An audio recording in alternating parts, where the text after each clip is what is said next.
வணக்கம், காஞ்சிகேசன் பேசுகிறேன். ஒரு நியூஸ் ஒன்று வந்ததுங்க, இந்த மும்பைலேருந்து.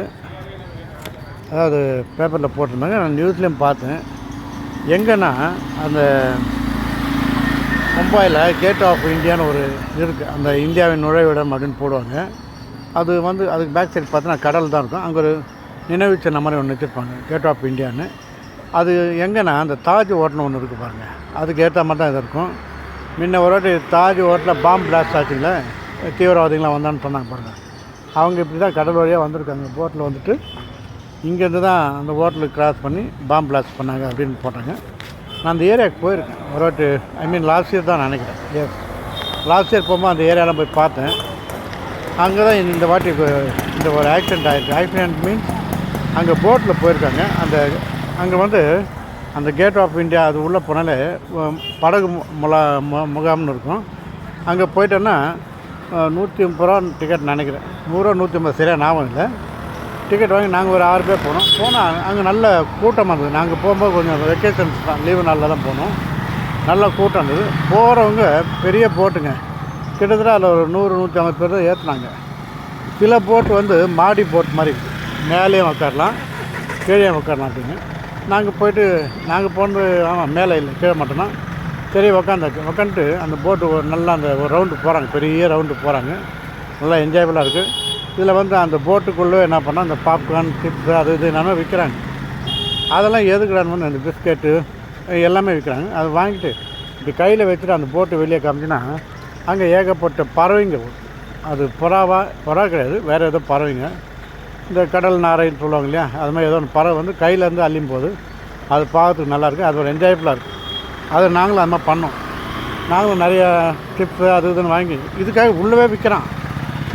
அதே மாதிரி எங்களுக்கு அந்த டைமில் எந்த வித பெல்ட்டெல்லாம் கிடையாதுங்க. அந்த போட்டில் போனால் ஒரு கோட்டு வருவாங்க, அதை எதுவுமே கிடையாது. அப்படியே தான் போனோம். அது இப்போ தான் அந்த ஆக்சிடெண்ட்டை பார்த்தோன்னா தான் பயமாக இருக்குது. அதே மாதிரி தான் நேற்று போயிருக்காங்க. இது எப்போ நான் நேற்றோ முந்தா நாள் நேரத்தில் 6:30 ஈவினிங் நடந்திருக்கு. போட்டுக்குள்ளே போயிட்டு ரவுண்டு வரும்போது அங்கே கடற்படைன்னு ஒரு இருக்குது பார்த்தீங்கன்னா, அவங்க போட்டு இவங்க போட்டில் இடிச்சிட்டாங்க அப்படின்னு சொல்கிறாங்க. இடித்ததில் அந்த கடற்படையில் 2 பேர் இறந்துட்டாங்கன்னா மொத்தம் 13 பேர் இறந்துட்டாங்க. அதில் அவங்க 2 பேர் அதான் இந்த போட்டில் இருக்கவங்க ஒரு 11 பேர் பண்ணாங்க. மொத்தம் 13 பேர் இறந்துட்டாங்க. மீதி 101 பேரை மீட்டு இருக்காங்க. இன்னும் எத்தனை பேர் தெரியாது, சரியாக கன்ஃபார்மாக தெரியாது. ஏன்னா நிறைய பேர் அது நான் அப்போயே பார்த்தேன், இவ்வளோ பேரை ஏற்றுறாங்க, என்ன சேஃப்டி ஒன்றுமே கிடையாது. யாருக்குமே அந்த பெல்ட்டு கிடையாதுங்க, அந்த வாட்டர் ப்ரூஃப் பெல்ட்டுன்னு சொல்ல முடியாது, அந்த பாதுகாப்பு பெல்ட்டு எதுவுமே கிடையாது. அப்படி தான் ஏற்றுறாங்க. அதே வேறு இந்த ஊட்டி டூர் போகும்போது அங்கே பார்த்தா அங்கெல்லாம் பெல்ட்டு போட்டு தான் போட்டில் கூட்டின்னு போகிறாங்க. இங்கே பாம்பேயில் அது மாதிரி கிடையாதுங்க. அதில் நான் போயிருக்கேன், அதனால தான் சொல்கிறேன்.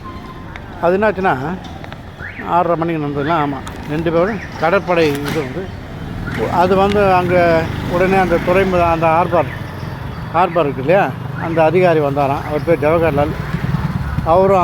அவருடைய சார்பில் சில அஃபிஷியல்ஸ் வந்திருக்காங்க. அதாவது மீட்பு படை மாதிரி வச்சுக்கங்களேன். அவங்களும் அங்கே இருக்க ஃபிஷர்மேன் மீனவர்கள் அவங்களும் சேர்ந்து ரெஸ்கியூ பண்ணியிருக்காங்க. அதனால தான் அந்த 101 பேரை மீட்டுருக்காங்கன்னு நினைக்கிறேன். இதுக்கு 4 ஹெலிகாப்டர் மேலே ரவுண்ட் பண்ணி யார் யார் தண்ணியில் தத்தளிக்கிறாங்களோ, ஏன்னா போட்டே கவுந்துடுச்சு இல்லையா, இது இடிச்சு அந்த போட்டும் கவுந்துட்டு இதுவும் போயிடுச்சு. பெரிய போட்டுங்க, அது பார்க்குறது அப்படியே பங்களா மாதிரி இருக்கும், அவ்வளோ பெருசு. அது நாங்கள் போட்டில் நான் வீடியோ கூட நான் எடுத்தாங்க. அப்போது என்னென்னா டிரைவர், அதாவது போட்டு ஓட்டுறாரு பாருங்கள், அவர் மட்டும் தனி ரூம் மாதிரி போட்டிருக்கு. அது உள்ள யாரையும் அவர் அலோவ் பண்ணுறது, அவர் மட்டும் படன்னு சவுண்டு கேட்டு போவார். ஆனால் கொஞ்சம் சேஃப்டியாக தான் போய் வந்தாமல் எனக்கு தெரியுது. அப்போ நல்லா இருந்தது, இப்போ அதை பார்த்தாலே பயமாக இருக்குது. அதாங்க அது நிறைய பேர் ஏற்றிருப்பாங்க. இன்னும் எத்தனை பேர் அப்படின்னு சரியாக கணக்கு எடுக்கலை அப்படின்னு சொல்கிறாங்க. நீங்களாம் அந்த சைடு போனீங்கன்னா கொஞ்சம் கேர்ஃபுல்லாக இதெல்லாம் கொஞ்சம் கேட்டுக்கலாம். அட்லீஸ்ட் ஒரு பெல்ட்டாக அந்த கோட் போடுவாங்க இல்லையா தண்ணிக்கு, அது சரியாக தெரியல, அதை போட்டோன்னா அந்த தண்ணிக்குள்ளே முழாமல் இருக்கிறதுக்குள்ளே கொடுப்பாங்க. அந்த மாதிரி ஒன்று வாங்கி அது மாதிரி சிஸ்டம் எடுத்தாடணும். ஏன்னா எப்போ நம்ம போட்டில் போகிறோமோ அது எல்லாருமே கம்பல்சரி கொடுக்கணும். அதே மாதிரி லிமிட் இல்லாமல் நிறைய பேர் ஏற்றுறாங்க. இப்போ 20 பேர் ஏற்றுற போட்டில் 50 பேர் ஏற்றினா என்ன ஆகும்? திடீர்னு ஒரு ஆர்வ கோளாறுல ஒழுங்காக தான் போவோம். இங்கே இருக்கிறவங்க திடீர்னு இங்கே போடுற ஒரு மீன் வருதுன்னு எவனோ குரல் கொடுத்தானுங்க, இங்கே இருக்கிற ஜனங்க நேராக அப்படி போவாங்க. அப்போ அதனால தான் போட்டு கவர்றதுக்கு காரணம். இது அப்படி கிடையாது. அந்த எதிர்க்க அந்த மிலிட்ரி போட், அந்த கடற்படை வீரன்னு அவங்க எந்த ஏமில் வந்தாலும் தெரியல. ஒரு சமயம் ஈவினிங் 6:30னால இந்த இருட்டில் ஒன்றும் தெரியலையா என்னன்னு தெரியல. அதான் விஷயங்க. இது படித்தோன்னா கொஞ்சம் கஷ்டமாயிடுச்சு. அது ரொம்ப ஃபேமஸான இடம். அந்த என்ன இடம் அது அங்கே வந்து ஏன் தெரியுமா போகிறேன், அந்த வந்து இந்த கூலிங் அது வந்து கொஞ்சம் சில்லுன்னு இருக்கும் அந்த ஏரியா. இந்த கேட் ஆஃப் இந்தியா அங்கே வந்து இந்த போட்டு மூலிமா அந்த எலிபண்டா தீவுன்னு ஒன்று இருக்குதுங்க, குகை. அதுதான் இங்கே ஃபேமஸ். அதுதான் மெயின் போவாங்க. ஆனால் நாங்கள் அங்கே போகல, சும்மா ஒரு ரவுண்ட் அடிச்சு வந்துட்டோம். அங்கே வந்து டேவாக இருந்ததுன்னா சில நேரத்தில் ஃப்ரீயாக இருந்தால் கூப்பிட்டு போவாங்க அந்த எலிபண்டா தீவுன்னு. ரொம்ப நல்லாயிருக்கும். அதுக்காக தான் இந்த கும்பல் போயிட்டு அங்கே போகும்போது இந்த போட்டை வந்துட்டு ஆக்சிடென்ட் ஆகிடுச்சு. அதான் விஷயம். போங்க, பாம்பே போங்க, கேர்ஃபுல்லாக இருங்க. மெயின் தண்ணியில் போகும்போது இந்த கோட்டு போங்க. அந்த மழைக்கு அந்த தண்ணிக்கான கோட் போட்டு போங்க. ஓகே, அதாங்க விஷயம், பரவாயில்ல. இது கொஞ்சம் படித்தோடனே கொஞ்சம் மனசுக்கு கஷ்டமாயிடுச்சு. எத்தனை பேர் நாங்களும் எங்கள் பேரங்களாம் கூப்பிட்டு போனோம். ஏன்னா அதெல்லாம் நினச்சா பயமாக இருக்குது. அதான் விஷயம். ஓகேங்களா. வண்டிக்குள்ளே எல்லாத்தையும் விற்கிறாங்க, அதையும் தடுக்கணும். போட்டு லிமிட் பண்ணணும். சில இடத்துல எதனா ஒன்று ஆன பிறகு தான் நம்ம ஆக்ஷன் இருக்கும் எப்போவுமே, எங்கேயுமே. அது மாதிரி தான் இதுவும். இன்றைக்கி போய் பாருங்களேன், அந்த இடத்துல பயங்கர ஸ்ட்ரிக்டாக இருப்பாங்க. 20 பேர் தான் போகணும், இப்படி இருக்கணும், சீட் பெல்ட்டு போடணும், அது போடணும், இது போடணும் எல்லாம் சொல்லுவாங்க.